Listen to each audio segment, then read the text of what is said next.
Hello my dear student, once again welcome back to आपका प्यारा सा एकेडमी ए square. हम लोगों ने आयनिक इक्विलिब्रियम स्टार्ट किया था, राइट। हम लोग क्या पढ़ रहे थे? आयनिक इक्विलिब्रियम, जिसमें हम लोग 2 लेक्चर कंप्लीट कर चुके थे। हमने लास्ट लेक्चर में हमने इलेक्ट्रोलाइट पढ़ा था और देखा था इलेक्ट्रोलाइट 2 टाइप के होते हैं। एक को कहा था स्ट्रॉन्ग इलेक्ट्रोलाइट, दूसरे को क्या कहा था? Weak electrolyte. किसके बेसिस पे हम स्ट्रॉन्ग और वीक कह रहे थे? तो डिसोसिएशन या आयनाइजेशन के बेसिस पे। अगर कोई इलेक्ट्रोलाइट 100% आयोनाइज करेगा तो उसको क्या बोलेंगे? Strong electrolyte. अगर कोई इलेक्ट्रोलाइट 100% से कम आयोनाइज करेगा, पार्शियली आयोनाइज होगा, जिसका एक्सटेंट ऑफ डिसोसिएशन कम होगा, उसी को क्या बोले थे? Weak electrolyte. एक तरफ एग्जांपल था स्ट्रॉन्ग इलेक्ट्रोलाइट का strong acid, strong base and salt, और वीक इलेक्ट्रोलाइट का एग्जांपल था क्या बेटा? Weak acid and weak base. कोई दिक्कत? स्ट्रॉन्ग इलेक्ट्रोलाइट में स्ट्रॉन्ग एसिड और स्ट्रॉन्ग बेस हम लोग पढ़ चुके थे, और उस केस में आयन का कॉन्सेंट्रेशन कैसे निकालते हैं ये भी हम देख चुके। फिर किसी वीक इलेक्ट्रोलाइट के लिए हमने पढ़ा था ओस्टवाल्ड लॉ ऑफ डाइल्यूशन। क्या पढ़ा था? और किसी भी वीक इलेक्ट्रोलाइट को अगर आप डाइल्यूट करोगे, मतलब उसमें क्या ऐड करोगे? वाटर ऐड करोगे, तो वॉल्यूम बढ़ेगा, और वॉल्यूम बढ़ेगा तो उसका डिग्री ऑफ डिसोसिएशन क्या होगा? ज़्यादा होगा, है ना। तो आज की क्लास का टॉपिक ही है application of Ostwald law of dilution. हमने क्या करा था? ऐसे ही एक वीक इलेक्ट्रोलाइट एज्यूम किया था, फिर उसका डिसोसिएशन करा करके देखा था। लेकिन अपने सिलेबस में वीक इलेक्ट्रोलाइट क्या पढ़ना है बेटा? Weak acid and weak base. हम लोग उसी को करते हैं। टॉपिक का नाम क्या होगा? Application of Ostwald law of dilution. बोलो हाँ या ना। चलो टॉपिक स्टार्ट करते हैं। ओस्टवाल्ड लॉ ऑफ डाइल्यूशन किसके लिए एप्लीकेबल होगा हर्ष? तुम कहोगे सर वीक इलेक्ट्रोलाइट के लिए। किसके लिए? और वीक इलेक्ट्रोलाइट्स अपने सिलेबस में क्या क्या पढ़ना है? तुम कहोगे sir weak acid and weak base. बोलो हाँ या ना। तो ये 2 टाइप के होंगे, एक को कहूँगा वीक एसिड, दूसरे को क्या कहूँगा? Weak base. बोलो हाँ या ना। अगर वीक एसिड है तो यहाँ पे जो आयन मिलेंगे वो H+ मिलेंगे, और बेस है तो आयन क्या मिलेगा? OH-। यहाँ पे जो इसका डिसोसिएशन कांस्टेंट होगा, इसको क्या लिखेंगे? K। इसको क्या लिखेंगे? KB। यहाँ पे आयन H+, यहाँ पे आयन क्या मिलेगा? OH-। अगर एसिड है तो क्या मिलेगा? H+, बेस है तो क्या मिलेगा? OH-। डिसोसिएशन कांस्टेंट को क्या बोलेंगे? K। इसको क्या बोलेंगे? KB। तुम कहोगे इक्विलिब्रियम कांस्टेंट ही है। एक के लिए मैं सॉल्व करता हूँ, दूसरे के लिए तुम खुद से कर लेना। बोलो हाँ ना। तो पहले मैं एग्जाम्पल लेता हूँ। फॉर कोई भी एक में वीक एसिड पकड़ लो, किस टाइप का एसिड होगा? ऑलरेडी लास्ट क्लास में हो चुका है। एसिड H+ देगा और एसिड क्या देगा? एनाइन देगा। A for acid, A for A9. H+ देने के बाद उसका दूसरा पार्टनर कौन सा होगा? एनाइन होगा। और बेस होता तो एनाइन, बेस होता तो क्या होता? कैटाइन देता। बोलो रोशन, समझ में आ रहा है? चलो, अगर ये रिएक्शन होगा तो T = 0 पे अगर मैं बात करता हूँ तो HA का कुछ ना कुछ अमाउंट तो लेंगे। बोलो है ना। अब या तो तुम C ले सकते हो या तो A ले सकते हो। हमने पूरा केमिकल इक्विलिब्रियम A को लेकर के किया है। किसको लेकर किया है? A क्या है? Concentration, initial concentration of acid. बोलो है ना। और जब तुम इस चैप्टर में पढ़ोगे तो तुम्हारे बुक में इसका रिप्रेजेंटेशन C से है, तो उससे कोई फर्क पड़ेगा क्या? A लूँ या C लूँ? नहीं। बोलो है ना।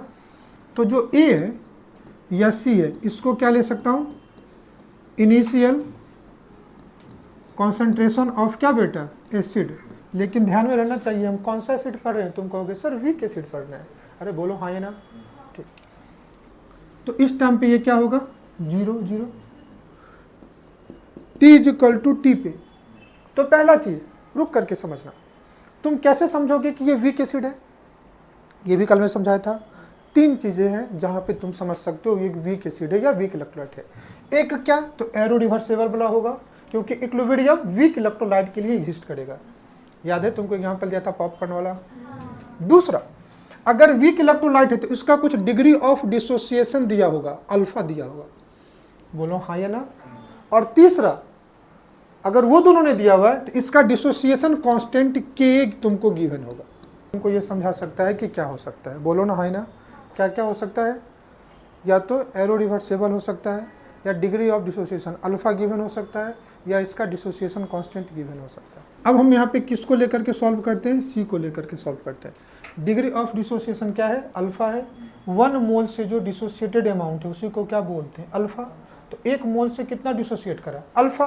तो अगर 2 मोल होता तो 2 × अल्फा, 3 मोल होता तो 3 × अल्फा, x मोल होता तो x × अल्फा। यहाँ पे कितना मोल लिया है? C। तो कितना डिसोसिएट करेगा? C alpha.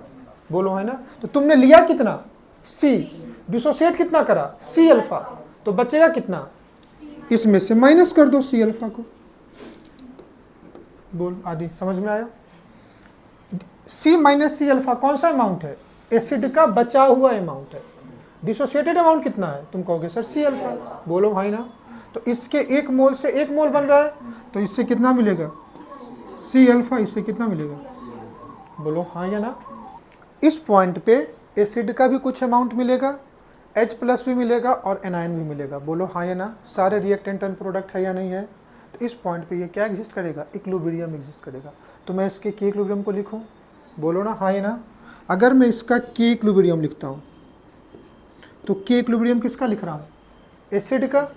तो इसको हम लोग के क्या लिख सकते हैं? एसिड। ये एसिड के डिसोसिएशन से ही लिख रहे हैं, तो इसको एक नाम और दे सकते हैं, डिसोसिएशन कांस्टेंट ऑफ एसिड, या डिसोसिएशन को अपन क्या बोलते हैं? आयनाइजेशन। तो इसको एक नाम और दे सकते हैं KI। बोलो हाँ ना। कभी भी इक्विलिब्रियम लिखेंगे तो concentration of product upon concentration of, क्या मैं कुछ गलत कह रहा हूँ? नहीं। तो क्या आ जाएगा ऊपर में? H plus into A minus upon क्या बेटा? क्या मेरी कुछ बात ऐसा जो नहीं समझ में आ रही है? वैल्यू पुट करूँ? अगर मैं यहाँ पे वैल्यू पुट करूँ तो H की वैल्यू सी अल्फा, इसकी वैल्यू नीचे, यहाँ से C कॉमन ले लो तो 1 माइनस अल्फा होगा या नहीं होगा? तो C कॉमन ले लिया तो कितना हो गया? ये C से ये C, तो आ जाओ K इज इक्वल टू क्या आ गया? C alpha square upon 1 minus, क्या मेरी बात समझ में आ रही है? अगर मान लो चूंकि ये वीक एसिड है तो इसका डिसोसिएशन बहुत कम होगा। बोलो, तो मैं कह सकता हूँ hence it is a weak acid. ये क्या है? तो इसका जो अल्फा होगा ये काफ़ी कम होगा, बहुत कम एक्सटेंट तक डिसोसिएट करता है। बोलो हाँ या ना। तो मैं इसको क्या ले सकता हूँ? अगर अल्फा बहुत छोटी है तो 1 में से छोटी वैल्यू को माइनस कर दोगे तो कितने के बराबर होगा? 1 के बराबर। मैं तुमको समझाता हूँ कैसे, समझो। फॉर एग्जांपल के लिए ये 1 है, अल्फा मान लो 10% डिसोसिएट किया। कितना परसेंट डिसोसिएट किया? 10। तो 10% अल्फा की वैल्यू 10% का मतलब क्या हो गया? 10/100। तो कितना हो गया? 0.1। अगर 1 में से 0.1 माइनस कर दोगे तो कितना आ गया? 0.9 को 1 नहीं लिख सकते? बोलो है ना। अगर अल्फा 1% है, मान लो अल्फा की वैल्यू 0.01 है, तो 1 में से 0.01 को माइनस करोगे तो 0.99, अप्रॉक्स टू कितना? 1। तो कभी भी मैथ में से एडिशन या सब्ट्रैक्शन में किसी छोटी वैल्यू को ऐड या सब्ट्रैक्ट करो, उस वैल्यू पे कोई फर्क नहीं पड़ता। बोलो ना हाँ या ना। तो ये 1 माइनस अल्फा अप्रॉक्स टू कितना आ गया? 1। कब? जब अल्फा की वैल्यू छोटी होगी तब। क्योंकि अभी तो चैप्टर का स्टार्टिंग है, मैं तुमको ये भी कहूँगा कि अल्फा की वैल्यू कब निगलेक्ट कर सकते हैं, कब नहीं कर सकते, वो भी मैं तुमको केस बताऊँगा। जब ये स्टार्टिंग में लेके चलते हैं, चूँकि वीक इलेक्ट्रोलाइट है तो अल्फा छोटा होगा, तो 1 में से छोटी वैल्यू को माइनस करेंगे तो वो वैल्यू अप्रॉक्स टू 1 के बराबर ही होगी। बोलो ना हाँ या ना। समझ में आ रहा है? चलो पुट कर दो। तो K इज इक्वल टू क्या जाएगा? C alpha square upon 1 minus alpha को क्या ले लूँ? Approx to 1। तो सीधा सीधा क्या आ गया? K is equal to C। बोलो हाँ या ना। अब K क्या है? K क्या है? डिसोसिएशन कांस्टेंट ऑफ एसिड, कैसी कोऑर्डिनेशन कांस्टेंट ऑफ एसिड, यही है ना। चलो लिख के देते हैं। अल्फा क्या था? डिग्री ऑफ डिसोसिएशन, और यहाँ पे अब K क्या है? डिसोसिएशन कांस्टेंट ऑफ क्या बेटा? एसिड, या इसको एक और नाम दे सकते हैं, आयनाइजेशन कांस्टेंट ऑफ एसिड। बोलो। अब वीक इलेक्ट्रोलाइट के लिए मैंने कहा सब 3 ही चीज पता होनी चाहिए, या तो K या डिग्री ऑफ डिसोसिएशन। अगर अल्फा देगा तो K पूछेगा, या K देगा तो क्या पूछेगा? अल्फा। 2 अननोन तो एक साथ नहीं हो सकती है। और याद रखना ये अल्फा और K दोनों किसके लिए आएगा? वीक इलेक्ट्रोलाइट के लिए। बोलो। इस इक्वेशन में 3 ही चीजें ना। C क्या है? Initial concentration. अल्फा क्या है? इसका डिग्री ऑफ डिसोसिएशन। और K क्या है? Dissociation constant. तो अब क्वेश्चन क्या बन सकता है? यहाँ पे एसिड का कॉन्सेंट्रेशन देगा, डिग्री ऑफ डिसोसिएशन देगा तो डिसोसिएशन कांस्टेंट पूछ देगा। बोलो ना हाँ या ना। दूसरा क्या होगा? C देगा, डिसोसिएशन कांस्टेंट देगा तो डिग्री ऑफ डिसोसिएशन अल्फा पूछ लेगा। बोलो हाँ या ना। क्वेश्चन यही टाइप के बन सकते हैं। चलो पहले अल्फा निकालते हैं। तो अल्फा की वैल्यू कितनी हो जाएगी? अल्फा इज इक्वल टू ये C इधर आ जाएगा तो कितना जाएगा? के बाई सी, ये स्क्वायर उधर जाएगा, स्क्वायर रूट के बाई सी, बोलो हाँ ना। तो किसी भी वीक इलेक्ट्रोलाइट का जो डिग्री ऑफ डिसोसिएशन अल्फा होगा वो कितना होगा, के बाई सी। अभी मैंने किसके लिए किया है, वीक एसिड। तो जब तुम खुद से वीक बेस का करोगे, जो मैं तुमको होम असाइनमेंट देने वाला हूँ, तो वहाँ पे क्या जाएगा, अल्फा इजिकल टू के बी बाई सी, क्योंकि एसिड के लिए क्या लेते हैं, के, तो बेस के लिए क्या होगा, के बी, तो कितना जाएगा, के बी बाई सी। फॉर्मूला यही आने वाला है, बोलो ना हाँ ही ना। चलो ठीक, एक तो हमने अल्फा निकाल लिया। दूसरा अपने से क्या पूछ सकता है यहाँ पे, H प्लस कॉन्सेंट्रेशन बताओ, क्या पूछ सकता है, H प्लस क्या दिख रहा है, यही दिख रहा है ना, और H प्लस का कॉन्सेंट्रेशन कहाँ है, देखो सी अल्फा, बोलो कॉन्सेंट्रेशन ऑफ H प्लस। एक चीज़ मैं तुमको ट्रिक बताता हूँ, चूंकि अभी तो चैप्टर का स्टार्टिंग है, पूरे इक्विलिब्रियम में देखो पढ़ना क्या क्या है। अपने को स्ट्रॉन्ग एसिड पढ़ना है, स्ट्रॉन्ग बेस पढ़ना है, वीक एसिड पढ़ना है, वीक बेस पढ़ना है। फिर ऐसा भी हो सकता है कि वीक एसिड को वीक एसिड के साथ मिक्स कर दो, दो वीक एसिड को मिक्स कर सकते हो, दो वीक बेस को मिक्स कर सकते हो, दो स्ट्रॉन्ग एसिड को मिक्स कर सकते हो, दो स्ट्रॉन्ग बेस को मिक्स कर सकते हो। ऐसा भी हो सकता है स्ट्रॉन्ग एसिड और वीक एसिड को मिक्स कर दोगे, ऐसा भी हो सकता है strong base and weak base को मिक्स कर दोगे, ऐसा भी हो सकता है एसिड बेस को मिक्स कर दोगे। सारे केस बनेंगे, क्वेश्चन आपको मिलेंगे। मतलब सिर्फ एसिड बेस ही नहीं मिलेंगे, सिर्फ स्ट्रॉन्ग एसिड वीक एसिड नहीं मिलेंगे, आपको एसिड बेस का मिक्सचर भी मिलेगा तो भी पूछेगा। आगे जाकर के हम लोग सॉल्ट पढ़ते हैं, क्या पढ़ते हैं, तो फिर उस चैप्टर का नाम है सॉल्ट हाइड्रोलिसिस। फिर आएगा आपको बफर। पूरे इक्विलिब्रियम में ले देख करके आपको हर जगह H प्लस का ही कॉन्सेंट्रेशन निकालना है। किसका निकालना है, मतलब आयन का ही कॉन्सेंट्रेशन निकालना है। चैप्टर का नाम ही ना आयनिक इक्विलिब्रियम। तो इक्विलिब्रियम एग्जिस्ट करने के बाद तुमसे आयन का कॉन्सेंट्रेशन पूछे, और आज से याद रखना मीडिया के बाद, इक्विलिब्रियम में कभी भी अगर कोई आयन का कॉन्सेंट्रेशन पूछे, चाहे कॉन्सेप्ट सॉल्ट हाइड्रोलिसिस हो, चाहे एसिड बेस हो, चाहे बफर हो, हमेशा आयन का कॉन्सेंट्रेशन सी अल्फा के बराबर होता है। कॉन्सेंट्रेशन ऑफ आयन कितना लगेगा। अब ये मैं तुमको ट्रिक दे दिया हूँ, जब आएगा तो मैं तुमको दिखाऊंगा कि कैसे लग रहा है। अभी जो केस पढ़ रहे थे शेखर, इसमें बता आयन क्या मिला, H प्लस, देखो सी अल्फा है कि नहीं, बोलो concentration of H plus C alpha है कि नहीं। तो H प्लस आयन कॉन्सेंट्रेशन कितना होगा, सी अल्फा की वैल्यू, बोलो ना है ना। अभी अल्फा की वैल्यू निकाला है, कितना निकाला अल्फा की वैल्यू, अंडर रूट के बाई सी, पुट कर दे के बाई सी। इस सी को स्क्वायर रूट के अंदर लाऊंगा तो सी स्क्वायर करके लाना पड़ेगा, बोलो। अरे बेटा सी स्क्वायर का स्क्वायर रूट कर दूं तो सी नहीं आएगा, तो अगर इस सी को स्क्वायर रूट के अंदर लाना है तो सी स्क्वायर करना पड़ेगा, ऊपर सी स्क्वायर नीचे सी, तो एक सी से स्क्वायर कैंसिल, तो H प्लस कॉन्सेंट्रेशन कितना हो गया, के इंटू। तो जब तुम वीक बेस करोगे तो वहां पे आयन क्या आ जाएगा, OH माइनस, तो OH माइनस का कॉन्सेंट्रेशन कितना होगा, सी अल्फा, तो वहां पे OH माइनस का कॉन्सेंट्रेशन कितना होगा, के बी इंटू सी, क्योंकि बेस में क्या आएगा, के बी आएगा। क्या कुछ गलत कह रहा हूं, अरे बोलो ना हाँ या ना।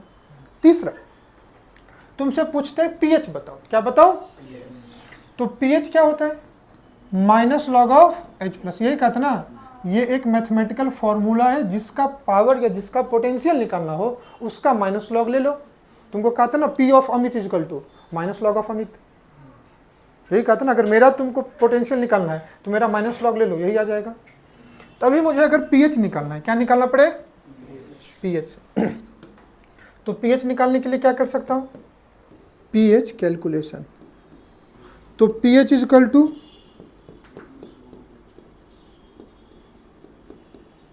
माइनस लॉग ऑफ, देखो तो क्या ले लूं, माइनस लॉग, ये पूरा वैल्यू लेना पड़ेगा, तो क्या ले लूं, के इंटू सी, और जो स्क्वायर रूट है ना उसी को हाफ पावर भी लिखते हैं। कितना लिखते हैं, जैसे मान लो स्क्वायर रूट ऑफ एक्स है तो इसको x टू दी पावर 1/2 लिख सकते हो। जहां जहां पे बेसिक मैथ लगता है मैं तुमको बता दे रहा हूँ। स्क्वायर रूट को कितना लिखते हैं, हाफ पावर, तो इस k इंटू सी को हाफ पावर लिख दूं। चलो पहले मैं एक स्टेप में एक ही लाइन लिखता हूँ, हो सकता है। तो क्या लिखूं, minus log to the power कितना बेटा, 1/2। क्या कुछ गलत कह रहा हूं, अब ध्यान से देखना। Log A to the power x आ गया, कभी भी ऐसे आ जाए, log A to the power x, तो x आगे मल्टीप्लाई होगा तो क्या हो जाएगा, x लॉग ए। देखो हाफ पावर आगे मल्टीप्लाई होगा या नहीं होगा, शेखर तो कितना आ जाएगा बता, pH इजिकल टू माइनस रहने दो फॉर्मूला का, 1/2 हो गया, क्या क्या हो गया, K इंटू क्या बेटा C। तो इसको A ले लो, इसको क्या ले लो B, वापस से लॉग की एक प्रॉपर्टी लगेगी, log A into B is equal to log A plus log B। तो क्या हो जाएगा, log K plus log C। अब माइनस से मल्टीप्लाई कर दो, क्या करो, माइनस से मल्टीप्लाई कर दोगे तो क्या आ जाएगा, pH इजिकल टू 1/2 क्या आ गया, minus log K minus log C। अब ध्यान से देखना, जिसका माइनस लॉग लेते हो उसी का ही आता है। तो अगर समझो इसी रूल से अगर मैं माइनस लॉग K लिखता हूं तो क्या आ जाएगा, PK। क्या कुछ गलत कह रहा हूं, तो ये कितना आ जाएगा, PK। तो ये फॉर्मूला जाएगा pH is equal to 1/2 PK minus log C। क्या मेरी बात समझ में आई तुमको, बोलो कितने बच्चों को मेरी बात समझ में आ गई। तुम कहोगे सर आप वीक एसिड पढ़ाएं, अगर कोई वीक एसिड दिया है तो तुमको उसका कुछ ना कुछ कॉन्सेंट्रेशन दिया होगा, बोलो। तो तुमको C क्या है, कॉन्सेंट्रेशन ऑफ वीक एसिड, बोलो हाँ या ना। अब क्या क्या हो सकता है, एक तो इसका अल्फा, दूसरा उसका K, तीसरा H प्लस, चौथा pH। यही 4 पूछे जाते हैं, नहीं पूछे जाते हैं, बोलो। या तो अल्फा और K में से कोई एक गिवन होगा तो दूसरा पूछेगा, ये भी क्लियर है। तो सबसे पहले हमने अल्फा की वैल्यू निकाल ली। अल्फा की वैल्यू कितना है, square root K into C, यही ना अल्फा की वैल्यू है, square root K upon C। अरे भूल गए तो देखो ना, यही तो निकाला था, degree of dissociation alpha is equal to, कोई दिक्कत। अब तुम डाइल्यूट करोगे सॉल्यूशन को, क्या करोगे, डाइल्यूट करने के लिए वॉल्यूम क्या करना पड़ेगा, ऐड करना पड़ेगा। वॉल्यूम बढ़ेगा तो कॉन्सेंट्रेशन क्या होगा, कम होगा, because concentration C is equal to क्या होता है, N/V। तो तुम क्या करोगे, वॉल्यूम बढ़ाओगे तो कॉन्सेंट्रेशन क्या होगा, कम, और कॉन्सेंट्रेशन कम होगा तो अल्फा बढ़ेगा। इसलिए कहते हैं कि ऑन डाइल्यूशन वीक इलेक्ट्रोलाइट का, वीक एसिड का, वीक बेस का डिग्री ऑफ डिसोसिएशन क्या हो जाएगा, बढ़ेगा। और सॉल्यूशन को इनफाइनाइट डाइल्यूट कर दो, मतलब वॉल्यूम टेंस टू इन्फिनिटी बहुत ज़्यादा, तो अल्फा की वैल्यू टेंस टू कितना, 1, मतलब कोई भी वीक इलेक्ट्रोलाइट स्ट्रॉन्ग इलेक्ट्रोलाइट जैसा बिहेव करेगा। अल्फा की वैल्यू पता चल गई।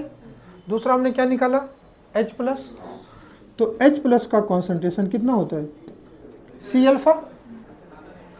पुट कर दोगे तो कितना आ जाएगा, √K इंटू C। अगर तुम H प्लस निकाल लियो तो उसका माइनस लॉग ले लो तो आ जाएगा, या डायरेक्टली ये फॉर्मूला लगा सकते हो। क्या आएगा formula, pH is equal to 1/2 PK minus log क्या बेटा, C। बोलो कुछ गलत कह रहा हूँ क्या, नहीं। तो अगर इसी के पैरेलली तुम अगर वीक बेस का लिखोगे, किसका लिखोगे, वीक बेस का, तो वीक बेस का अल्फा कितना आ जाएगा, KB/C। बोलो OH minus concentration C alpha, OH minus concentration C alpha, तो आ जाएगा square root KB into C। और यहाँ पे pH की जगह क्या आ जाएगा, POH 1/2 PKB minus log C। क्या मेरी बात समझ में आई तुमको, अरे बोलो ना हाँ या ना। कोई भी वीक बेस ऐसा ले लो, BOH टाइप का कंपाउंड, ये किस में जाएगा, B प्लस और क्या बेटा OH माइनस, B प्लस है, बोलो हाँ ना। अभी भी इसका कॉन्सेंट्रेशन कितना लेके सॉल्व करोगे, C, बोलो ना हाँ ना। तो सबसे पहले इसका degree of dissociation alpha is equal to कितना जाएगा, स्क्वायर रूट KB/C। यहाँ पे आयन का कॉन्सेंट्रेशन क्या जाएगा, OH माइनस कितना बेटा, C अल्फा, तो कितना जाएगा, square root KB into C। बोलो ना हाँ ना। और अगर आयन OH माइनस है तो यहाँ पे क्या निकलेगा, POH minus is equal to minus log of OH minus concentration. इसका माइनस लॉग ले लो, या अगर फॉर्मूला निकालोगे तो POH इज इक्वल टू आ जाएगा 1/2 pKb माइनस log C। क्या कुछ गलत कर रहा हूं? अब याद रखना क्वेश्चन में या तो एसिड दे या बेस दे, या तो तुमको एसिड दे या बेस दे। गलती से शेखर क्या करते हैं, आयन H+ ही पूछते हैं। आयन क्या पूछेंगे? कायदे से क्या होना चाहिए कि अगर एसिड है तो आयन क्या होगा? H+। तो अपने से क्या पूछना चाहिए? pH बताओ, कायदे से होना चाहिए। और अगर बेस है तो आयन क्या होगा? OH-। तो यहाँ पे फिर कायदे से अपने से क्या पूछता? pH बताओ। या तो H+ कॉन्सेंट्रेशन पूछते या pH पूछते। और बेस है तो या तो OH- का पूछते या POH का पूछते। लेकिन बेटा दोनों केस में तुमसे एक ही पूछता है, कैलकुलेट आइदर H+ कॉन्सेंट्रेशन या और pH। एसिड हो या बेस हो, पूछते क्या है? pH ही पूछते हैं या H+ पूछते हैं। बोलो हाँ या ना। तो अभी मैं तुमको एक छोटा सा ट्रिक बता देता हूँ, बाद में वो भी बताऊंगा। वो ट्रिक नहीं है, वो कॉन्सेप्ट है डिसोसिएशन ऑफ वाटर का। क्लियर? कहता है कभी भी अगर तुमसे आयन का क्वेश्चन पूछे, concentration of H+ into concentration of क्या बेटा? OH-, ये 10⁻⁻14 के बराबर होता है। कितने बराबर होता है? -14। ये आया कहाँ से मैं तुमको अगले लेक्चर में बताऊंगा। लेकिन ये होता है एट 25 डिग्री सेंटीग्रेड। और तुम्हारे सिलेबस में जो क्वेश्चन होंगे ना, 100 में से 90-95 क्वेश्चन 25 डिग्री सेंटीग्रेड पे ही होंगे। तो यहाँ से तुम क्या निकालोगे? OH-। और पूछेगा क्या तुमसे? H+। तो सीधा सीधा H+ कैसे निकालोगे? H+ इक्वल टू को OH- कॉन्सेंट्रेशन से क्या करोगे? डिवाइड करोगे तो निकल जाएगा H+। और अगर निकाल दिया, POH निकाल दिया, तुमसे क्या पूछा है? POH। तो यहाँ पे ऐसा लगा देना तुम, pH + POH इक्वल टू 14। और इसी को दोनों तरफ माइनस लॉग लोगे तो तुमको यही आ जाएगा। तो तुमसे क्या पूछेगा? pH। तो pH इक्वल टू क्या हो जाएगा? 14 माइनस POH। तो कभी बेस का देख करके तुमको H+ और pH पूछ दे तो बेस में OH निकालोगे, 10⁻⁻14 को इस OH के कॉन्सेंट्रेशन से डिवाइड करोगे, तुमको H+ निकल जाएगा। और तुमने POH निकाल दिया और तुमसे पूछा pH है, तो 14 में से POH को माइनस करो, तुमको क्या निकल जाएगा? pH निकल जाएगा। अरे बोलो ना हाँ ना, इसमें कोई दिक्कत? इसमें कोई दिक्कत है क्या? लेकिन ये दोनों पार्ट कहाँ आया, मैं तुमको यहाँ पे नोट कर देता हूँ। ये पार्ट में आगे तुमको खुद पढ़ाऊंगा, ये पार्ट में आगे तुमको खुद पढ़ाऊंगा, डिसोसिएशन या आयनाइजेशन ऑफ वाटर। एक केस समझ में आ गया? दोनों केस में जो डिसोसिएशन है अल्फा √Kb/c है। डाइल्यूट करोगे, वॉल्यूम बढ़ेगा, कॉन्सेंट्रेशन कम होगा, अल्फा की वैल्यू बढ़ेगी। तो ये ऑस्वाल्ड लॉ ऑफ डाइल्यूशन का पहला एप्लीकेशन मैंने तुमको बता दिया। Weak acid and weak base पे कैसे काम करता है, बोलो है ना। तुम कहोगे ऑस्वाल्ड लॉ ऑफ डाइल्यूशन का ड्रॉबैक क्या होगा? तो ये अप्लीकेबल ओनली किस पे होता है? वीक इलेक्ट्रोलाइट पे। क्या ये स्ट्रॉन्ग इलेक्ट्रोलाइट पे अप्लीकेबल होगा क्या? तो ये कभी भी स्ट्रॉन्ग इलेक्ट्रोलाइट पे अप्लीकेबल नहीं होता है। तो पहला पॉइंट यहीं से लिखता हूँ। तो ऑस्वाल्ड लॉ कभी भी किस पे अप्लीकेबल नहीं होगा? स्ट्रॉन्ग इलेक्ट्रोलाइट पे अप्लीकेबल नहीं है। समझ में आ गया? कोई दिक्कत? चलो दूसरी इंपॉर्टेंट चीज कि जो भी इलेक्ट्रोलाइट है उसको स्ट्रॉन्ग और वीक में किसके बेसिस पे तुम डिफ्रेंशिएट कर रहे थे? तुम कहोगे डिग्री ऑफ डिसोसिएशन या एक्सटेंट ऑफ डिसोसिएशन। तो रुक करके समझ लेते हैं कि यहाँ पे डिग्री ऑफ डिसोसिएशन को कौन कौन सा फैक्टर है जो अफेक्ट कर सकता है। फैक्टर अफेक्टिंग क्या बेटा? Degree of dissociation. Degree of dissociation ये जो अल्फा है इसको कौन कौन सा फैक्टर अफेक्ट कर सकता है उसी की बात करते हैं। बोलिए। कोई भी इलेक्ट्रोलाइट है, ध्यान से समझना। यस, एग्जाम्पल के लिए समझो, कोई भी एक इलेक्ट्रोलाइट ले लिया H, ये टूटेगा किस में? H+ और A-। बोलो हाँ ना। तुमको पहले से पता है कि हम जो इलेक्ट्रोलाइट को स्टडी कर रहे हैं ये स्ट्रॉन्ग है या वीक है। तुम कहोगे ये वीक है तो ये वैसे भी बहुत कम टूटेगा। तुम चाहते हो ये और टूटे। तुम क्या चाहते हो? ये और टूटे। तो तुम क्या कर सकते हो? ध्यान से समझना, यहाँ पे कोई भी इलेक्ट्रोलाइट टूटेगा तो सबसे पहले वो क्या दे रहा है, आयंस। वो क्या दे रहा है, आयंस। तो ये तुम्हारा न्यूट्रल मॉलिक्यूल है, न्यूट्रल मॉलिक्यूल से, और ये क्या है, आयंस। एक पार्ट कैटायन है, दूसरा पार्ट क्या है, एनायन है। और तुमको पता है ये अपोजिट आयन एक दूसरे को क्या करेंगे, अट्रैक्ट करेंगे, बोलो हाँ ना। और तुम उन दोनों को तुम चाहते हो दूर हो जाए, तो दूर होने के लिए तुमको क्या लगाना पड़ेगा, दूर करने के लिए तुमको कुछ ना कुछ फोर्स लगाना पड़ेगा, मतलब टेम्परेचर वगैरह देना पड़ेगा, बोलो हाँ ना। तो एक फैक्टर ये भी हो गया टेम्परेचर, जो इसको क्या कर सकता है, इफेक्ट कर सकता है, बोलो हाँ या ना। अब टेम्परेचर दोगे तो उससे उसको एनर्जी मिलेगी, फिर किसी भी मॉलिक्यूल में अगर एनर्जी देते हो तो उससे उसका डिसोसिएशन क्या होगा, बढ़ेगा। तो पहले फैक्टर इफेक्टिंग में पहला फैक्टर मैं यहाँ पे लिखता हूँ। पहला फैक्टर क्या है, टेम्परेचर। सिंपल शब्दों में याद करते हैं, अगर तुम टेम्परेचर बढ़ाओगे तो डिसोसिएशन क्या होगा, बढ़ेगा, बोलो हाँ ना। स्ट्रॉन्ग इलेक्ट्रोलाइट का या वीक इलेक्ट्रोलाइट का, वीक इलेक्ट्रोलाइट। स्ट्रॉन्ग का क्यों नहीं बढ़ेगा, स्ट्रॉन्ग वैसे भी 100% टूट रहे हैं, स्ट्रॉन्ग वैसे भी, क्या कुछ गलत कह रहा हूँ क्या, नहीं। तो on increase in temperature, upward arrow का मतलब increase, on increase in temperature degree of dissociation alpha क्या बेटा, इंक्रीजेस। कि टेम्परेचर बढ़ाए तो डिसोसिएशन क्या हो जाएगा, बढ़ेगा।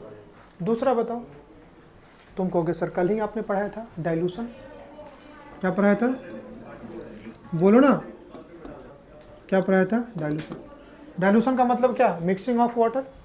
डाइल्यूशन का मतलब क्या, मिक्सिंग ऑफ वाटर का मतलब क्या होगा, वॉल्यूम बताओ, इंक्रीज करेंगे। हमने वीक एसिड भी पढ़ लिया और वीक बेस भी पढ़ लिया, दोनों के केस में अल्फा की वैल्यू किसके बराबर है, alpha is equal to, acid है तो square root under K by C, और बेस है तो क्या हो जाएगा। दोनों केस में अगर तुम वॉल्यूम बढ़ाते हो तो कॉन्सेंट्रेशन क्या होगा, कम होगा। तो ऑन डाइल्यूशन वॉल्यूम इंक्रीज कर रहा है, तो बताओ कॉन्सेंट्रेशन क्या करेगा, डिक्रीज। और कॉन्सेंट्रेशन डिक्रीज करेगा तो अल्फा क्या करेगा, इंक्रीज, बोलो है ना। तो दोनों केस में जो अल्फा है वो क्या होगा, कोई दिक्कत। पोलर नेचर ऑफ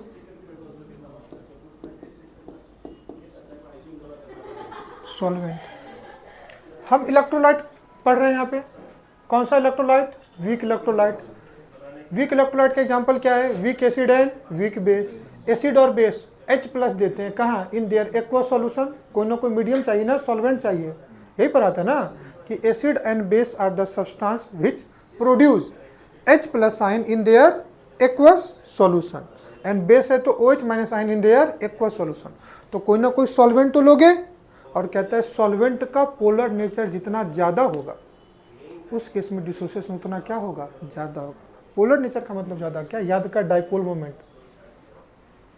कि अगर न्यूट्रल मॉलिक्यूल आयन में जा रहा है तो कोई एक ऐसा आयन हो निगेटिव जो H+ को ले ले, और कोई एक ऐसा पॉजिटिव आयन हो जो A- को ले ले, तो दोनों को खुद दूर करता रहेगा ना, तो रिएक्शन डिसोसिएशन क्या होगा, बढ़ता जाएगा। और ली चैटर प्रिंसिपल भी कहता है कि अगर तुम प्रोडक्ट का कॉन्सेंट्रेशन कम कर दो इक्विलिब्रियम पे तो रिएक्शन फोर्सफुली कहाँ जाएगा, फॉरवर्ड, बोलो ना हाँ ना। तो तीसरा वही है पोलर नेचर ऑफ क्या बेटा, सॉल्वेंट, जिसी को बोलते हैं डाई इलेक्ट्रिक कॉन्स्टेंट। क्या बोलते हैं, डाई इलेक्ट्रिक कॉन्स्टेंट। क्या बोलते हैं, डाई इलेक्ट्रिक कॉन्स्टेंट। और जितना ज़्यादा पोलर नेचर सॉल्वेंट का बढ़ेगा उस केस में डिसोसिएशन उतना क्या होगा, ज़्यादा होगा। तो मैं इस पॉइंट को यहाँ लिख देता हूँ, लिख दूँ कि degree of dissociation is directly proportional to क्या बेटा, पोलर नेचर ऑफ क्या, कोई दिक्कत यहाँ तक, अरे बोलो ना हाँ ना। 3 फैक्टर बता दिया, पहला फैक्टर क्या बताया, टेम्परेचर, दूसरा क्या बता दिया, डाइल्यूशन, तीसरा क्या बताया, polar nature of solvent, and चौथा फैक्टर बताता हूँ, फोर्थ फैक्टर, यहाँ लिखूँ, फोर्थ फैक्टर यहाँ addition of common ion and odd ion. क्या लिखता हूँ, addition of common ions and क्या बेटा, ऑड। अब ये कॉन्सेप्ट में तुमको डिटेल्स में पढ़ाऊंगा, पहले समरी समझना। अगर कोई कॉमन आयन आ जाए, क्या आ जाए, तो इस केस में डिग्री ऑफ डिसोसिएशन अल्फा क्या होगी, कम होगी। डिसोसिएशन क्या हो जाएगा, कम हो जाएगा। और अगर कोई ऑड आयन आ जाए तो इस केस में जो डिग्री ऑफ अल्फा है वो क्या हो जाएगा, ज़्यादा, मतलब बढ़ेगा। और इसी को हम लोग बोलते हैं कॉमन आयन इफेक्ट एंड क्या बेटा, ऑड आयन इफेक्ट। कभी भी किसी वीक इलेक्ट्रोलाइट का कोई कॉमन आयन स्ट्रॉन्ग इलेक्ट्रोलाइट से आ जाए तो उस केस में डिग्री ऑफ डिसोसिएशन क्या हो जाएगा, कम हो जाएगा। और इस केस में अगर ऑड आयन है तो डिग्री ऑफ डिसोसिएशन क्या हो जाएगा, बढ़ेगा। यही टोटल 4 फैक्टर हैं जो डिग्री ऑफ डिसोसिएशन को क्या करते हैं, इफेक्ट करते हैं। बाकी हर कुछ समझ में आ गया, लेकिन तुमको एक बार एक्सप्लेनेशन तो चाहिए ना कि कॉमन आयन कब लगेगा और ऑड आयन कब लगेगा। बोलो हाँ या ना। चलो एक बार मैं तुमको समझाता हूँ कॉमन आयन इफेक्ट, दूसरी बार समझाऊंगा odd ion effect. Common ion effect, अब ध्यान से देखना। कॉमन आयन इफेक्ट सबसे पहले समझना कि ये लगेगा किस पे, वीक इलेक्ट्रोलाइट पे। किसकी वजह से, स्ट्रॉन्ग इलेक्ट्रोलाइट की वजह से। बोलो ना हाँ ना। मैंने कोई एक, समझना, कोई एक वीक एसिड लिया। क्या लिया, कोई एक वीक एसिड लिया। एग्जाम्पल से ले लेता हूं मैं, इसका एग्जाम्पल है HCl। कोई दिक्कत, ये टूटेगा किस में, H plus and Cn minus में। बड़े ध्यान से समझना। और कोई मैं ले लेता हूं इधर स्ट्रॉन्ग एसिड। क्या ले लूं, स्ट्रॉन्ग एसिड। स्ट्रॉन्ग एसिड क्या ले लिया, HCl। तो ये टूट जाएगा किस में, H plus and Cl minus. तुमको कैसे समझा कि कोई एक वीक एसिड है दूसरा स्ट्रॉन्ग एसिड है, तुम कहोगे एरो से।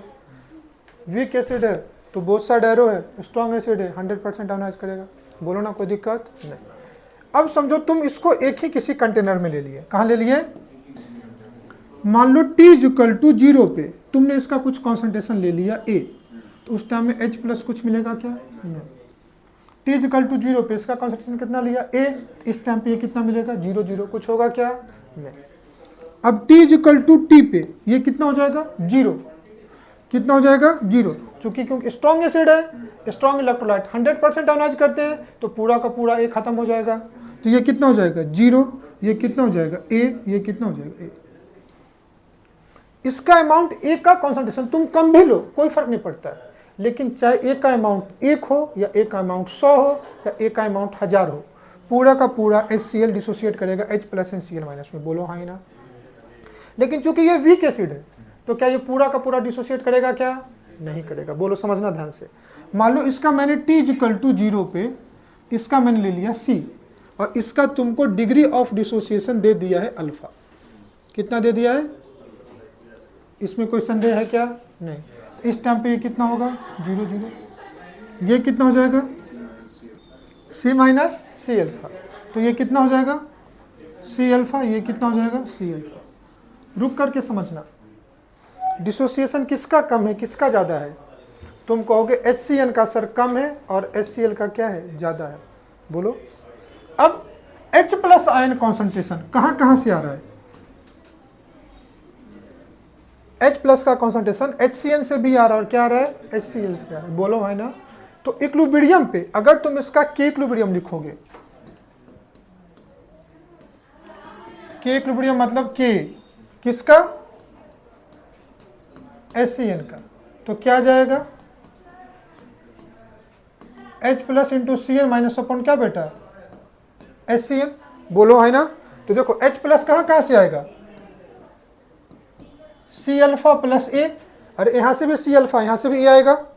Cl माइनस कितना जाएगा, C अल्फा, नीचे में HCl C1 माइनस अल्फा। बोलो। ली चैटियर प्रिंसिपल क्या कहता है कि अगर समझो HCl नहीं होता, मैं फिर से बोलता हूँ, समझो HCl नहीं होता तो H प्लस सिर्फ C अल्फा मिलता। इक्विलिब्रियम पे HCl के होने की वजह से H प्लस का कॉन्सेंट्रेशन बढ़ा। और ली चैटियर प्रिंसिपल कहता है कि अगर कोई रिएक्शन इक्विलिब्रियम पे है और तुम अगर प्रोडक्ट का कॉन्सेंट्रेशन बढ़ा दो, प्रोडक्ट का कॉन्सेंट्रेशन, तो रिएक्शन कहाँ जाएगा, बैकवर्ड। बोलो ना हाँ या ना। क्लियर। तो because of presence of HCl in this solution, H plus ion concentration from HCl increases। तो होगा क्या कि इक्विलिब्रियम मिक्सचर पे H प्लस का कॉन्सेंट्रेशन बढ़ा, तो ये रिएक्शन अपने इक्विलिब्रियम को एडजस्ट करने के लिए, इक्विलिब्रियम कांस्टेंट को मेंटेन करने के लिए रिएक्शन कहाँ जाएगा, बैकवर्ड आएगा। बैकवर्ड आया तो इस केस में इसका डिसोसिएशन कम हुआ या ज़्यादा हो गया, कम हो गया। अगर HCl नहीं होता तो ये C अल्फा डिसोसिएट करता, लेकिन HCl आ गया तो ये जो भी डिसोसिएट करेगा वो C अल्फा से कम होगा या नहीं होगा? बोलो ना हाँ ना। तो क्यों कम हुआ? क्योंकि H प्लस आयन HCl और HCN दोनों में क्या हो गए? कॉमन हो गए। तो कभी भी अगर कोई स्ट्रॉन्ग इलेक्ट्रोलाइट हो, उसके होने की वजह से वीक इलेक्ट्रोलाइट पे अगर कॉमन आयन इफेक्ट लग रहा है तो उससे वीक इलेक्ट्रोलाइट का डिसोसिएशन क्या हो जाएगा? कम हो जाएगा। बोलो हाँ ना। मतलब हुआ क्या? ध्यान से समझो। जैसे समझो कि तुम ओरल दे रहे थे, तुमने पढ़ करके भी आया, जैसे तैसे तुम कुछ ना कुछ तो अपना ओरल दोगे, लेकिन तुमसे पहले किसी स्टूडेंट का ओरल हुआ, वो बहुत अच्छा जवाब दे दिया, तुम पे साइकोलॉजिकली एक प्रेशर आया कि नहीं आया? अब तुम जो भी अच्छा करने वाले थे तो उसको भी तुम खराब कर दिए। बोलो ना हाँ ना। अगर HCl नहीं होता तो HCl कितना डिसोसिएट करता? C alpha. लेकिन H प्लस आयन HCl से आ गया, तब ये C अल्फा भी डिसोसिएट नहीं करेगा, इससे क्या करेगा? कम करेगा। इसी इफेक्ट को क्या बोलते हैं? Common ion effect. किस पे लगता है? वीक इलेक्ट्रोलाइट पे लगता है। किसकी वजह से? Presence of strong electrolyte. ये समझना जरूरी है। बोलो है ना। क्या मेरी बात समझ में आ गई तुमको? हाँ या ना। और इससे क्या होगा कि वीक इलेक्ट्रोलाइट का डिग्री ऑफ डिसोसिएशन क्या होगा? कमेगा। समझ में आया तुमको? तो इससे रिजल्ट क्या निकला? डिसोसिएशन ऑफ वीक इलेक्ट्रोलाइट्स क्या बेटा? डिक्रीजेस। बोलो। H प्लस का कॉन्सेंट्रेशन तो C अल्फा से ज़्यादा होगा क्योंकि H प्लस यहाँ से भी आ गया, लेकिन अगर मैं Cn माइनस का कॉन्सेंट्रेशन बोलूँ तो Cn माइनस का सोर्स तो सिर्फ HCN ही है, तो ये क्या होगा? इक्वल होगा, इक्वल टू C अल्फा होगा क्या? तुम कहोगे सर नहीं होगा, ये लेस देन क्या होगा? सिंपल शब्दों में तुम अपने लैंग्वेज में लिख लोगे। बोलो ना। कभी भी किसी वीक इलेक्ट्रोलाइट का डिसोसिएशन सप्रेस हो जाता है जब कोई ना कोई एक आयन कॉमन हो जाए स्ट्रॉन्ग इलेक्ट्रोलाइट से। तो due to presence of strong electrolyte dissociation of weak electrolyte decreases due to common ion effect. बोलो हाँ ना।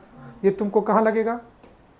समझो कोई वीक एसिड और स्ट्रॉन्ग एसिड मिक्स हो जाए, वीक एसिड और स्ट्रॉन्ग एसिड, तो बताओ H प्लस हम लोग वीक एसिड से लेंगे या स्ट्रॉन्ग एसिड से लेंगे? Strong acid. क्योंकि वीक एसिड वैसे भी कम आयोनाइज करेगा, स्ट्रॉन्ग एसिड है तो और कम आयोनाइज करेगा, तो इसके सामने इसका कंसंट्रेशन 9 के बराबर होगा। बोलो ना हाँ ना। क्लियर? आगे इसके डिफरेंट केस को पढ़ेंगे। यहाँ तक समझ में आया? तो ये क्या था तुम्हारा कॉमन आयन इफेक्ट। एक इफेक्ट है ऑड आयन इफेक्ट। एक इफेक्ट क्या है?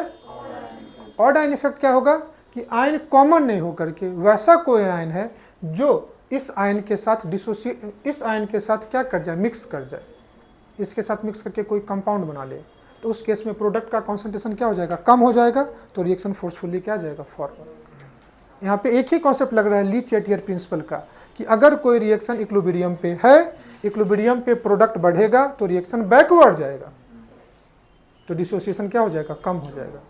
और इक्विलिब्रियम पे प्रोडक्ट को हटा दो तो रिएक्शन फोर्सफुली कहाँ जाएगा? फॉरवर्ड। डिसोसिएशन क्या हो जाएगा? बढ़ेगा। बोलो हाँ ना। नहीं है तो नोट करके इतना तुम लिख लेना। ले लो वीक एसिड, एग्जाम्पल बता कोई वीक एसिड का। वही ले लो HCl। नहीं चलो दूसरा लेता हूँ, कम से कम दूसरा एग्जाम्पल तो याद होगा। फॉर्मिक एसिड लेता हूँ, HC double bond OH। Formic acid. जितने भी ऑर्गेनिक एसिड है वो क्या होंगे? वीकर होते हैं। हाइड्रोजन साइनाइड भी एक ऑर्गेनिक एसिड ही है। किस में टूटेगा? HC double bond O minus और किस में? H प्लस में। ये कौन सा एसिड है? Formic acid. तो ये इसका फॉर्मेट आयन। कोई दिक्कत नहीं। चलो इसको किसके प्रेजेंस में ले लूँ? अब मैं स्ट्रॉन्ग बेस ले लेता हूँ। क्या ले लूँ? Strong base. एग्जाम्पल क्या मिलेगा? Na प्लस N क्या बेटा?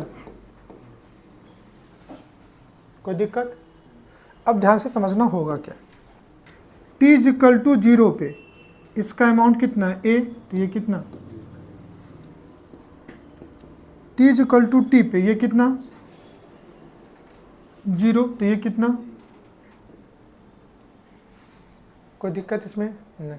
चूंकि ये स्ट्रॉन्ग बेस है ना, तो ये तो 100% आयोनाइज करेगा। बोलो ना है ना। तो इसका डिग्री ऑफ डिसोसिएशन अल्फा कितना हो जाएगा? 100%।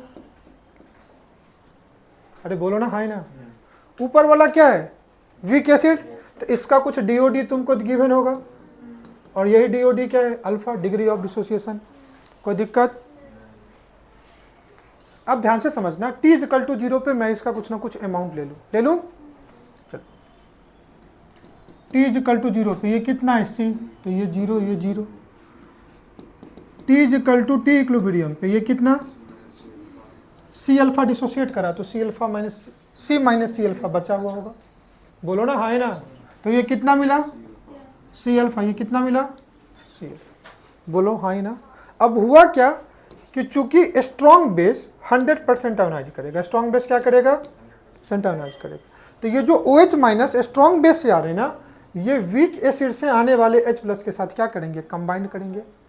अरे बोलो ना, चूंकि ये एसिड बेस रिएक्शन आ गया ना, तो हुआ क्या है कि एसिड का H प्लस देने का ज्यादा कैपेसिटी नहीं है, क्योंकि एसिड कैसे है, वीक है, लेकिन बेस स्ट्रॉन्गर है ना, तो बेस क्या करे, उसके H प्लस को ले रहा है। और आगे हम लोग पढ़ेंगे, जो H प्लस दे वो एसिड होता है, और जो H प्लस ले वो बेस होता है। बोलो ना है ना। जो एसिड है ये H प्लस कैसे होते हैं बेटा, डोनर, और जो बेस है ये H प्लस कैसे होते हैं, बोलो है ना। तो एसिड का H प्लस देने का ज्यादा कैपेसिटी नहीं थी, लेकिन बेस उसके H प्लस को डायरेक्टली क्या कर रहा है, एक्सट्रैक्ट कर रहा है, जबरदस्ती ले रहा है। अगर जबरदस्ती लेगा तो कुछ ना कुछ डिसोसिएशन तो बढ़ेगा भी ना। और वैसे नहीं तो ऐसे समझो, ये H प्लस और OH माइनस आपस में मिक्स करके क्या बना दे रहे हैं, H2O। तो कुछ ना कुछ H प्लस तो कंज्यूम होंगे ना। अगर इक्विलिब्रियम पे प्रोडक्ट का अमाउंट कम हो रहा है तो रिएक्शन इक्विलिब्रियम को स्टेब्लिश करने के लिए किधर जाएगा, फॉरवर्ड। तो यहाँ पे ये रिएक्शन की आगे जाने की टेंडेंसी होगी, फॉरवर्ड जाने की क्या होगी, टेंडेंसी होगी। और चूंकि रिएक्शन फॉरवर्ड आया तो क्या हो गया, इसका डिसोसिएशन बढ़ेगा। बोलो हाँ ना।